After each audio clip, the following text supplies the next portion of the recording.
है। दिन भर क्रिकेट खिला दो तो लोग जो है वो क्रिकेट खेलेगा, थकेगा भी, पसीना भी चलेगा, पैर भी टूटेगा, है ना, कपड़े भी फटेंगे, लेकिन फिर भी खुश रहता है। क्यों? 90 मिनट फुटबॉल खेलते रहते हैं, है कि नहीं, पूरा पसीना चलेगा, सब कुछ चलेगा, फिर भी मज़ा आता है, मज़ा आता है ना। तो हम लोग मज़े करने के लिए नहीं पढ़ते हैं कि मतलब एक सिटिंग हो, 1 घंटा हम बैठें और फिर हम सोचें हाँ हम ये सीख लिए। ऐसा तो हमारे अंदर टेंडेंसी नहीं है। हर सिटिंग में अगर हम सिर्फ ये सोच लें कि हमने क्या सीखा, तो ज़िंदगी में जो है वो क्या सीख लें। और बहुत छोटे छोटे सपने मैंने देखे हैं। मतलब मुझे पहला सपना मुझे वो याद आता है जब हम देखते थे कि यार इकट्ठे 2 समोसा खाते तो कितना मज़ा आता। मतलब ये सपना था ज़िंदगी का मेरा पहला। धीरे धीरे धीरे धीरे सपना मतलब, और जज बन गए। जब वीडियोस आने लगे, पेपर में नाम आने लगा, इंटरव्यूज आया, हाँ, लोगों का नज़रिया बदल गया। अब मैं किसी के सामने जाता हूँ तो मतलब इंट्रोड्यूस कराने का कि जज साहब आ गए, तो एक फीलिंग ये भी होती है। लेकिन वो वाली फीलिंग जो 4500 के, हाँ हाँ, 7 there is no support in my life. कोई नहीं है दुनिया में जो जिसका मतलब हाथ जो है वो सिर के ऊपर हो। There is only liability. छोड़ेंगे तो नहीं जब तक तोड़ेंगे नहीं, जब तक छोड़ेंगे नहीं, वो चलता रहेगा, प्रोग्रेसिव। जय हिंद दोस्तों, स्वागत है आपका अपने चैनल अनफिल्टर्ड बातें में। और जैसा कि आप सबको पता है, यहाँ हम करते हैं आम लोगों की खास बातें। और इसी कड़ी में आज जो है मैं आप लोगों को मिलवा रहा हूँ एक बहुत ही जो मेरे दिल के बहुत करीब है, जिनसे मैंने ज़िंदगी में बहुत कुछ सीखा है, जो मेरे गुरु रहे हैं। इस सेशन से आपको भी बहुत कुछ सीखने को मिलेगा। अपने दर्शकों को हम बता दें कि इन्होंने सीजीएल में ये एसएससी सीजीएल से ये असिस्टेंट सेक्शन ऑफिसर इन एएफएचक्यू कार्यरत हैं और मिनिस्ट्री ऑफ डिफेंस में अपनी सेवाएं दे रहे हैं। तो उसके बाद इन्होंने जो है बिहार जुडिशरी में एज ए जज ये नियुक्त हुए हैं, तो अभी ये वहीं जाने की तैयारी कर रहे हैं। तो अब पता करते हैं इनका ये पूरा सफ़र कैसा रहा, क्या क्या उतार चढ़ाव रहे, क्या क्या इन्होंने अपनी ज़िंदगी में सीखा, क्या लोगों को सिखाया। तो कुछ खट्टी कुछ मीठी बातें जानते हैं इन्हीं की ज़बानी। अभी ज़िंदगी में आपका रिज़ल्ट आने के बाद आपको क्या परिवर्तन महसूस हो रहा है? क्या ट्रांजिशन घर वालों के रवैये में, खुद से क्या मतलब कुछ अलग अलग रहा है, या मैंने कुछ बहुत बड़ी चीज़ अचीव कर ली है, कुछ ऐसा लग रहा है आपको? क्या महसूस हो रहा है? लोगों का रवैया की बात करें तो जाहिर सी बात है, क्वालिफाई होने के बाद जो है थोड़ा सा चेंजेस तो देखने को मिल रहा है। लोग जो है वो अब बढ़िया से जो है वो रिकॉग्नाइज़ करने लगे हैं। और रही बात अपने नज़रों में जो है वो ठीक होने का, तो जाहिर सी बात है जुडिशियल सर्विस निकालने का जो है वो खुशी तो है ही। हालांकि इससे पहले भी जो है मैंने कई सर्विसेज जो है वो निकाला है, तो मतलब सक्सेस जो है वो कोई नई चीज़ तो थी नहीं, लेकिन फिर भी ओवरऑल कहेंगे तो खुशी जो है हो रही है। तो आप ऑलरेडी एएफएचक्यू में एज ए एएसओ आप काम कर रहे थे, आप काफ़ी सीनियर हो गए हैं, मतलब वहाँ पे आप सेक्शन ऑफिसर बनने वाले हैं। तो आपको ये जज बनने का कीड़ा कैसे काटा? मतलब आपको क्या लगा? मतलब आप डिससेटिस्फाई थे, या था कि जैसे आप हमेशा मुझे कहते हैं कि यार जो मिल गया वो क्या लार्ज, आप लाइफ को और लार्जर बनाना चाहते थे? मतलब ये जज बनने के ख्याल आपके दिमाग में कैसे आया? 2012 से लेकर के 17 तक जो है मैंने एसएससी के एग्ज़ाम दिया, और हर बार जो है वो स्टाफ सिलेक्शन कमीशन में जो है वो हमको इंटरव्यू पोस्ट जो है वो हमने क्वालिफाई किया। लेकिन बाद में जा कर के 17 के बाद जो है वो ये रियलाइज़ हुआ कि हमें जो है वो आगे के बारे में भी जो है सोचना चाहिए। तो चूँकि मैं लॉ किया था दिल्ली यूनिवर्सिटी से, तो मेरे लिए जो है वो ऑब्वियस सा जो है वो एक लाइन था कि जो है वो जुडिशरी जो है वो चूज़ किया जाए। और इसमें जो है वो लॉकडाउन ने भी जो है वो मेरी काफ़ी जो है वो मदद की, और कुछ हमारे जो करीबी दोस्त हैं उनका भी जो है वो जुडिशियल सर्विस में जो है वो दिल्ली जुडिशियल सर्विस में जो है सिलेक्शन हो चुका था। तो इंस्पिरेशन मैंने सिर्फ यहीं से लिया कि अगर वो कर सकता है तो हम क्यों नहीं कर सकते। आपकी तैयारी करने का तरीका क्या रहा? आपने जॉब के साथ साथ आपने चीज़ों को मैनेज किया, आप जो है फैमिली के सोल ब्रेड अर्नर भी आप ही हैं, तो आपने इन चीज़ों को कैसे मैनेज किया? आपने तैयारी भी करी, आपने जॉब भी करी, आपने और भी सारी रिस्पॉन्सिबिलिटीज़ अपनी फैमिली की भी उठाई। तो आप इस जर्नी को थोड़ा, इस पार्ट पे थोड़ा बताइए कि कैसे चीज़ों को साथ, इतनी चीज़ों को एक साथ मैनेज किया। जी हाँ, 2015 से बात करें तो मैं मिनिस्ट्री ऑफ डिफेंस में जो है वो काम कर रहा हूँ। मुझे ऐसा लगता है कि किसी भी चीज़ को क्वालिफाई करने के लिए, और ख़ास करके वो आदमी जो वर्किंग है, उसके लिए टाइम मैनेजमेंट जो है वो बहुत ही ज़्यादा इम्पोर्टेंस रोल अदा करता है। तो चूँकि हमारा वर्किंग जो है वो 9 से 5 तो जो है वो ऑफिस है, और 1.5-2 घंटा पहले आने का, 1.5-2 घंटा मतलब जाने का जो है, तो टाइम जो है वो काफ़ी लिमिटेड जो है वो टाइम हमारे पास जो है वो बचता था। अब जो भी लिमिटेड टाइम जो बचा उसको जो है यूटिलाइज़ करना, यही हमारे लिए जो है वो सबसे बड़ा चैलेंज था, और इसी को मैंने बढ़िया से इस्तेमाल किया।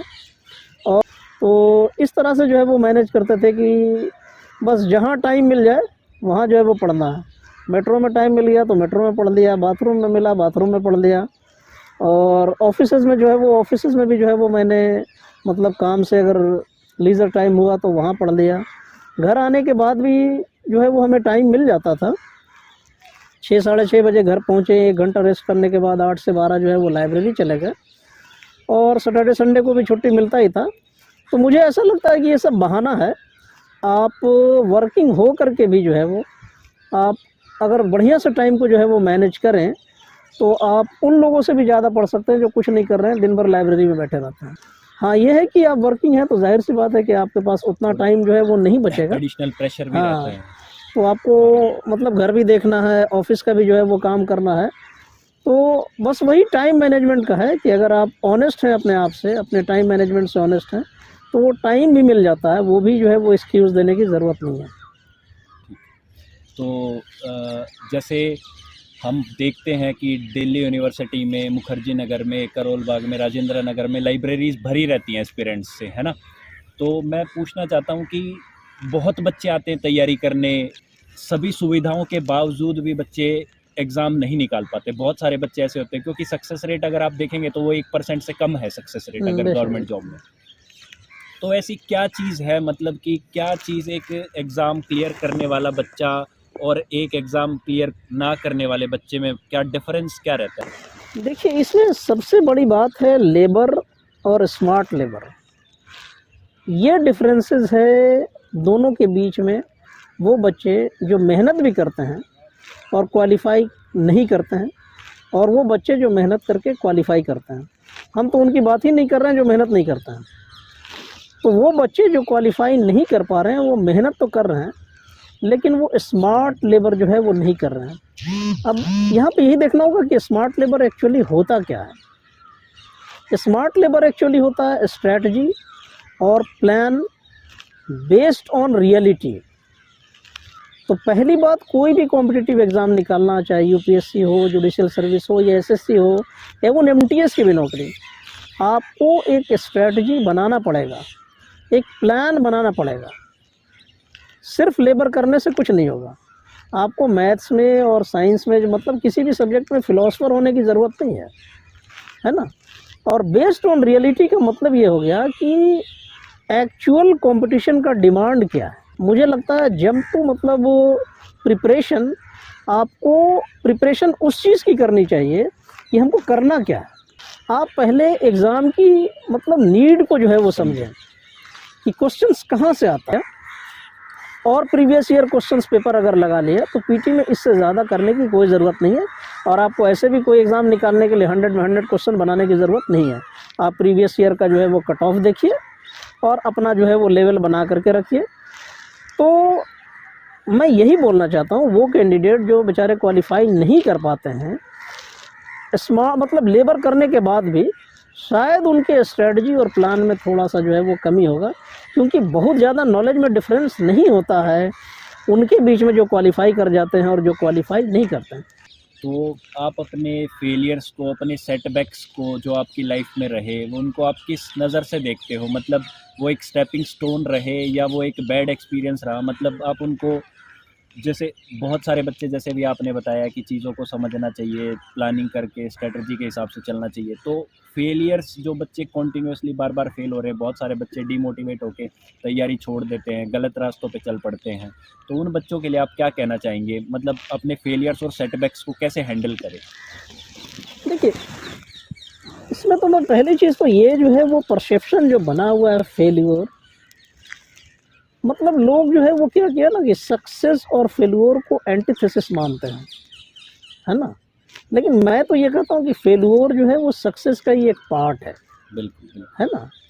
फेल्योर हो जाना मतलब कौन भाई फेल्योर हुआ? जो कोशिश कर रहा है वही तो फेल्योर हुआ है ना। तो फेल्योर जो है वो सक्सेस का उल्टा नहीं है।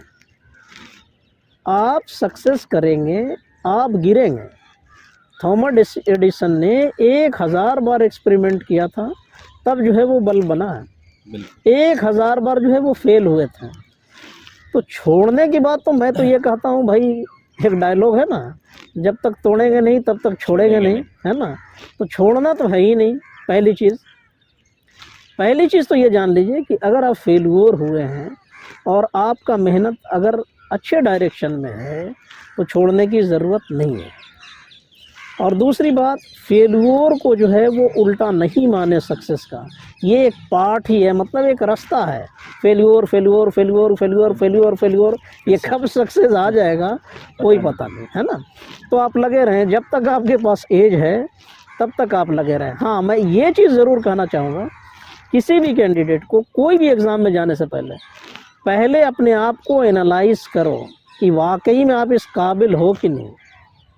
अगर आप काबिल ही नहीं हैं, आप सिर्फ भीड़ का हिस्सा बनने के लिए आए हैं, तो ऐसे कैंडिडेट को मैं मशवरा नहीं दे रहा हूँ। आपके पास अगर वो स्किल है, मतलब कहा जाता है फर्स्ट डिज़र्व देन डिज़ायर, तो पहले आप देखिए, हर इंसान के अंदर जो है वो एक ना एक गुण होता है, उसको अपना गुण जो है वो पहचानना होता है। एक मतलब कहावत है ना कि everyone in this world is genius but he will consider itself throughout its life to be stupid, है ना। When fish tries to climb a tree, है ना। तो अपने अंदर पहले एनर्जी मतलब देखिए कि किस काबिल आप हैं, आप उसी फील्ड में जाएं। मतलब मुझे ऐसा लगता है कि फेल्योर का सबसे बड़ा कारण यही है कि अपने आप को ना झांक करके मतलब दूसरे के हिसाब से अपना रास्ता जो है वो तय करते हैं। जो थोड़ा पीयर प्रेशर होता है, जो थोड़ा सोसाइटी का जिस तरफ नॉर्म, जैसे हाँ, मैं वही कहना चाहता हूँ कि ऐसा भी हो सकता है कि कम लेबर में आप जज बन जाओ और ज़्यादा मेहनत करके जो है वो आपको MTS की भी नौकरी ना मिले, क्योंकि आपको मैथ्स इंग्लिश आता ही नहीं है ना। तो अपने आप को पहले जो है वो डिज़र्व करें, उसी फील्ड में जाएं, और अगर मेहनत आपका जो है वो राइट डायरेक्शन में है तो सक्सेस जो है वो मिलेगा। एक कोचिंग लेना, जैसे एक मिथ है ना कि कोचिंग्स, जैसे आप देखते होंगे अपने टाइम में भी या आज के सिनेरियो में भी आप देखोगे, तो कोचिंग को आप कितना सही या गलत मानते हैं? कोचिंग लेना कितना ज़रूरी है किसी एस्पिरेंट के लिए, या ये उसकी पार्ट ऑफ जर्नी, जो उसका रास्ता है जो एग्ज़ाम को टारगेट कर रहा है, उसका पार्ट होनी चाहिए कोचिंग या नहीं? अगर आपके पास रिसोर्सेज हैं, अगर आपके पास रिसोर्सेज की कमी नहीं है तो आप क्लास ले सकते हैं, तो उसके लिए तो कोई प्रॉब्लम है ही नहीं। बिल्कुल। लेकिन मैं उनको बताना चाहता हूँ कि जिनके पास रिसोर्सेज नहीं है, उनको मैं ये कहना चाहता हूँ कि कोचिंग की कोई ज़रूरत नहीं है। अगर आपके पास रिसोर्सेज नहीं है तो आपको रोने की कोई ज़रूरत नहीं है। मैंने आज तक एक भी कोचिंग नहीं ली, और जब कोचिंग लेता था तो कोई क्वालिफाई एग्ज़ाम नहीं किया। तो मैं सिर्फ यही कहना चाहता हूँ कि जिनके पास रिसोर्सेज की कमी है वो खुद से भी कर सकते हैं, लेकिन हाँ, जिनके पास रिसोर्सेज हैं मैं कहता हूँ कि उनको कोचिंग कर लेना चाहिए। कोचिंग से फ़ायदा होता है, मैं ये नहीं कह रहा हूँ कि कोचिंग से फ़ायदा नहीं होगा। तो देखिए, ज़िंदगी में कभी भी जो है वो एक्सक्यूज़ देने के लिए नहीं सोचिए आप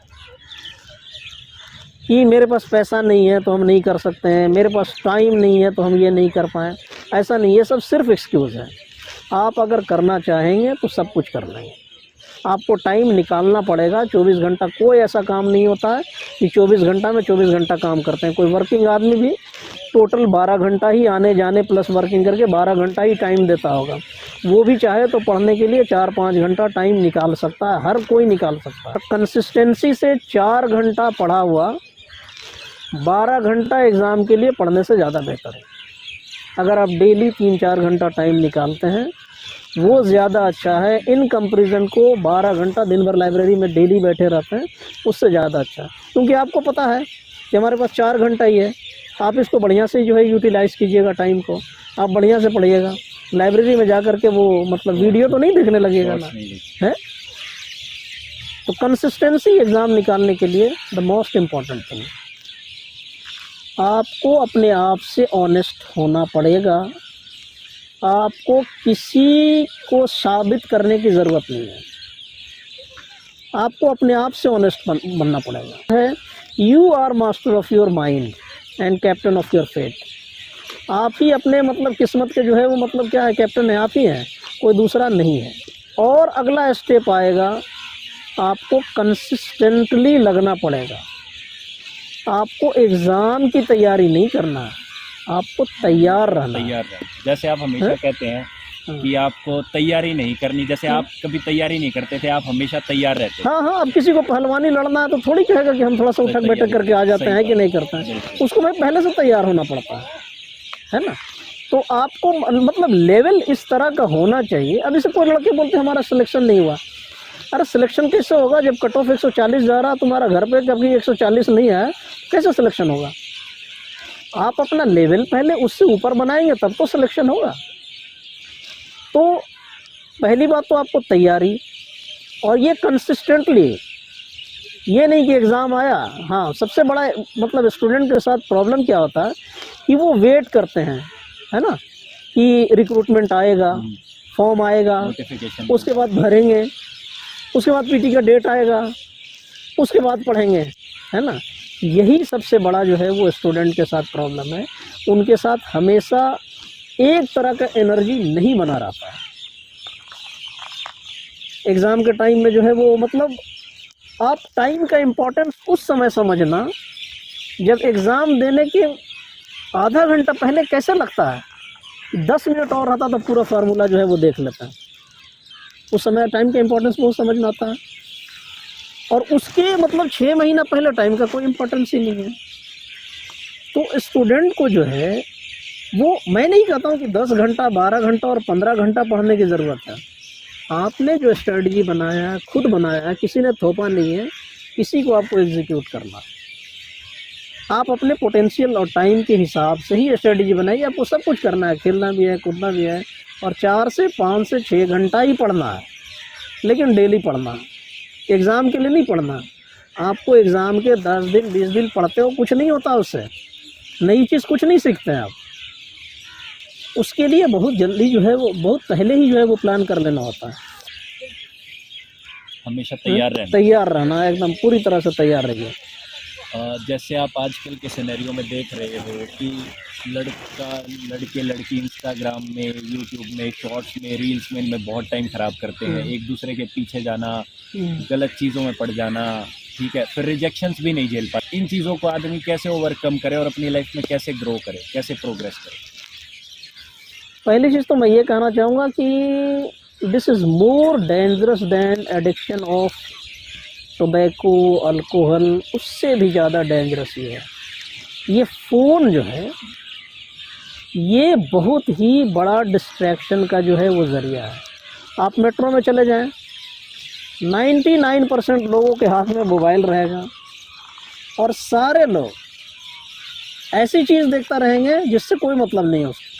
तो देखिए, मोबाइल जो है वो मतलब this is non living thing, तो इसको यूज़ करने आना चाहिए। आजकल इसका यूज़ भी बहुत ज़्यादा है, लेकिन 99% लोग जो है वो इसका मिसयूज़ का ही शिकार हो रहे हैं। आपको इंस्टाग्राम, ये वो, इन चीज़ों से फ़ायदा कुछ नहीं होता है, सिवाय जो है वो आप डीमोटिवेट ही होते हैं। किसी का स्टेटस देख करके जलन हो जाता है कि अरे पता नहीं ये कहाँ पहुँच गया, है ना। अब फिर दूसरे के बारे में हम क्यों सोचें, क्यों देखते रहते हो दूसरे के बारे में, ये कहाँ चला गया, कोई लंदन पहुँच गया, कोई यहाँ फ़ोटो खिंचा रहा है ना। हम थोड़ा बात करते हैं बैक टू आपकी लाइफ की, आपके लोवेस्ट मोमेंट्स और बेस्ट मोमेंट्स की। पहले चलो लोवेस्ट मोमेंट की बात करते हैं। आपका लाइफ का लोवेस्ट मोमेंट क्या था? नहीं, मैं बेस्ट मोमेंट से शुरू करूँगा। मोमेंट की बात करें तो कुछ ऐसे पल हैं जो, जिस दिन मुझे वाकई में सबसे ज़्यादा जो है वो खुशी मिला था, 7 जुलाई 2007, इस दिन मुझे पता चला था, मेडिकल ट्रांसक्रिप्शन में जेसी इन्फोसॉफ्ट टेक्नोलॉजी में मैं ट्रेनिंग कर रहा था।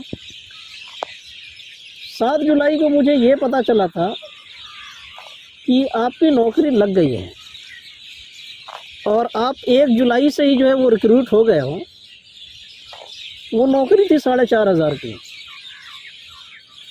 सच पूछो तो जब सीढ़ी पे चढ़ रहे थे तो मतलब एक एक सीढ़ी नहीं चढ़ रहे थे, कैसे मतलब 3-3 सीढ़ी टॉप जाते थे, मुझे पता भी नहीं चल रहा था। मतलब खुशी इस बात की थी कि मुझे नौकरी लग गई 4,500 की, और खुशी इस बात की थी कि अब भूखा नहीं रहेंगे।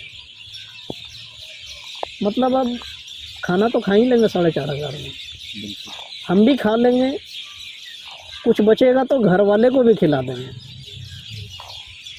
तो मतलब उसके बाद मैंने कम से कम 20 कॉम्पिटिटिव एग्ज़ाम निकाले, लेकिन जो खुशी उस दिन मिली थी 7 जुलाई 2007 को, और वो एक प्राइवेट सेक्टर की नौकरी, 4,500 की नौकरी, वो खुशी दोबारा जो है वो मतलब वो फीलिंग अभी एएसओ बनने के बाद या फिर जज बनने के बाद भी नहीं, वो जज बनने के बाद भी वो वाली फीलिंग, मतलब एक आदमी जिसको डर इस बात का हो कि पता नहीं मतलब कल क्या खाएंगे, या घर वाला खाया होगा या नहीं खाया होगा, वो वाली खुशी। उसके बाद मुझे मतलब वो गवर्नमेंट जॉब में पहली बार 2012 में ही सिलेक्शन हुआ।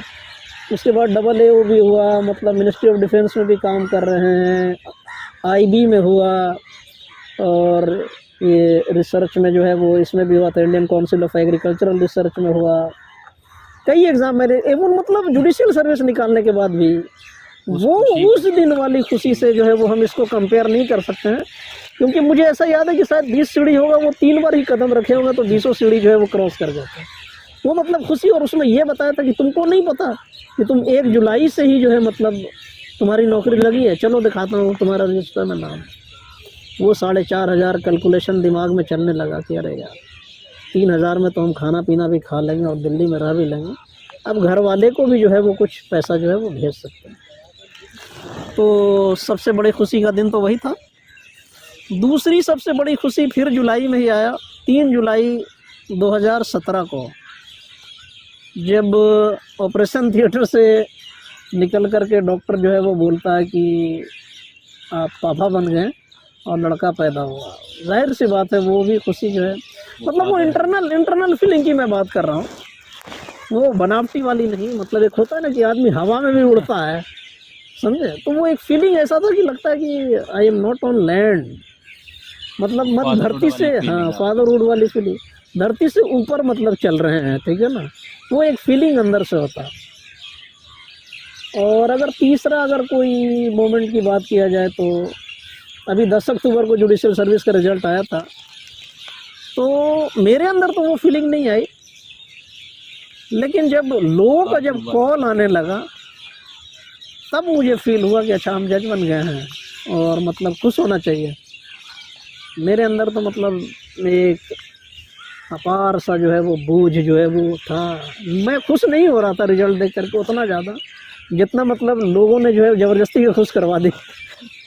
जब वीडियोज़ आने लगे, पेपर में नाम आने लगा, इंटरव्यूज आया, हाँ, लोगों का नज़रिया बदल गया।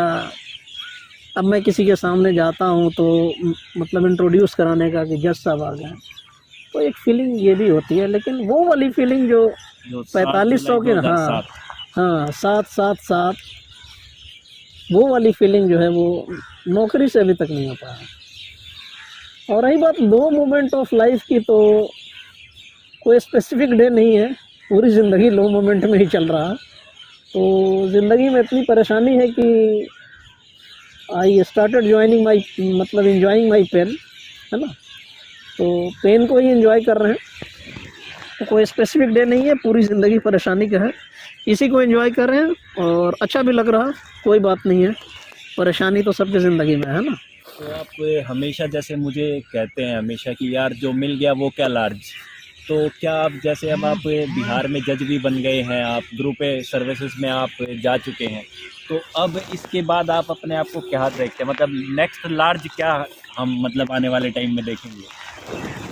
हाँ, हमेशा मैं प्रोग्रेसिव थॉट कर रहा हूँ और बहुत छोटे छोटे सपने मैंने देखे हैं।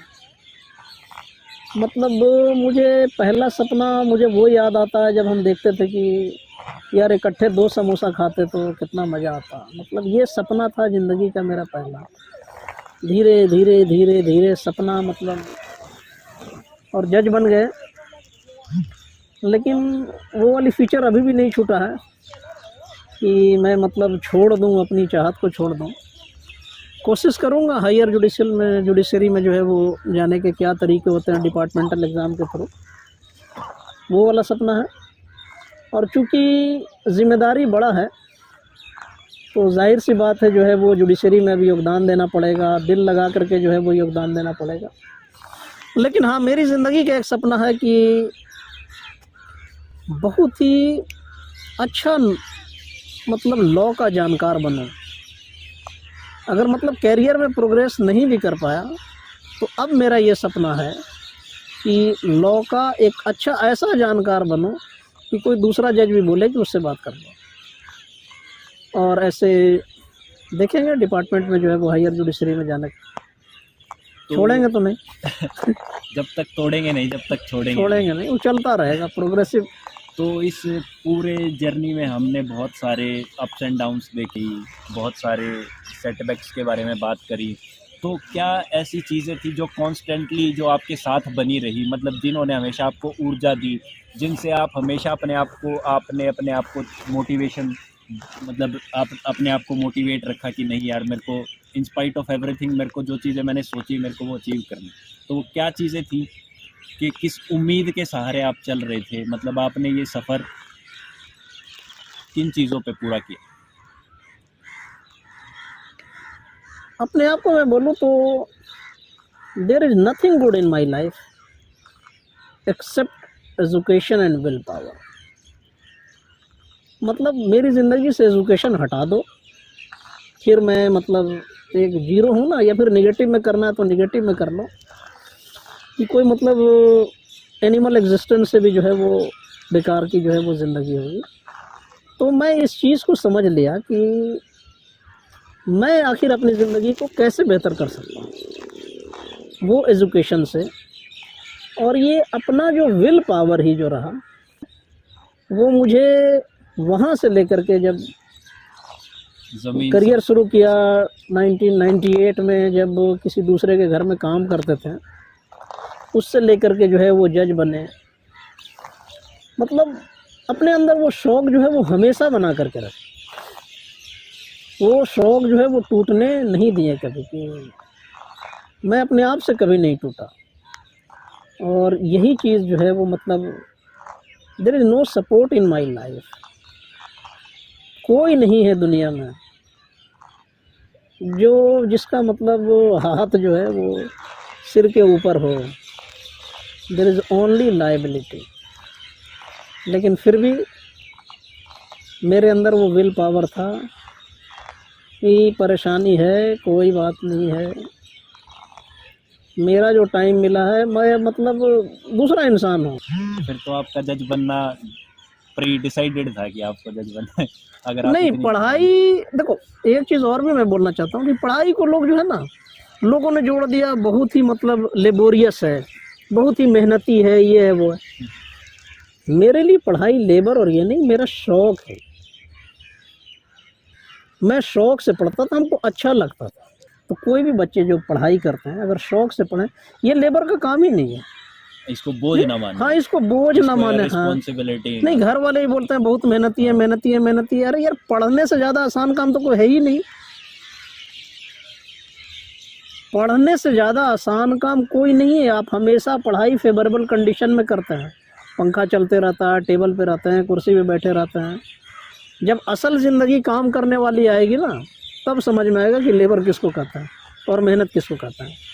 इसीलिए लड़कों के अंदर दिमाग ये एकदम नहीं डालना चाहिए गार्जियन को कि पढ़ना एक मेहनत की काम है। और लड़कों के अंदर भी जो है, कैंडिडेट के अंदर में जो है, पढ़ाई को लेबर क्या होता है, मेहनत क्या होता है। ये मेहनत थोड़ी है, ये तो शौक़ है। बिल्कुल है। दिन भर क्रिकेट खिला दो तो लोग जो है वो क्रिकेट खेलेगा, थकेगा भी, पसीना भी चलेगा, पैर भी टूटेगा, है ना, लेकिन कपड़े फिर भी खुश फटेंगे रहे। लेकिन फिर भी खुश रहता है। क्यों? 90 मिनट फुटबॉल खेलते रहते हैं, है कि नहीं, पूरा पसीना चलेगा, सब कुछ चलेगा, फिर भी मज़ा आता है, मज़ा आता है ना। तो हम लोग मज़े करने के लिए नहीं पढ़ते हैं कि मतलब एक सिटिंग हो, 1 घंटा हम बैठें और फिर हम सोचें हाँ हम ये सीख लिए। ऐसा तो हमारे अंदर टेंडेंसी नहीं है। हर सिटिंग में अगर हम सिर्फ ये सोच लें कि हमने क्या सीखा, तो ज़िंदगी में जो है वो क्या सीख लें। तो सब बात का यही खुलासा है कि पढ़ना जो है वो कोई लेबर का काम नहीं है, कोई मेहनत का काम नहीं है, ये शौक़ है और मज़े लेकर के जो है वो पढ़ना चाहिए। तो जो सब तैयारी करने वाले बच्चे हैं उनके लिए मैं नहीं मानता कि वो मेहनत मैसेज कर, आप देना चाहेंगे? इसको जो है वो लेबर नहीं माने, इसको जो है वो एंजॉय करे इस फेज़ को, और पढ़ाई को बोलो कि मैं एंजॉय करने जा रहा हूँ, मेहनत नहीं करने जा रहा हूँ, ठीक है ना। तो मैं तो यही कहना चाहता हूँ कि भाई मैंने अपनी ज़िंदगी में बहुत एंजॉय किया, बहुत पढ़ाई किया, तो बहुत एंजॉय किया। तो अपने सफ़र को एंजॉय करें, अपने पेन्स को, अपने सेटबैक्स को एक हाँ, जर्नी की तरह इस सफ़र को, प्रोसेस को एंजॉय करें, जर्नी को एंजॉय करें।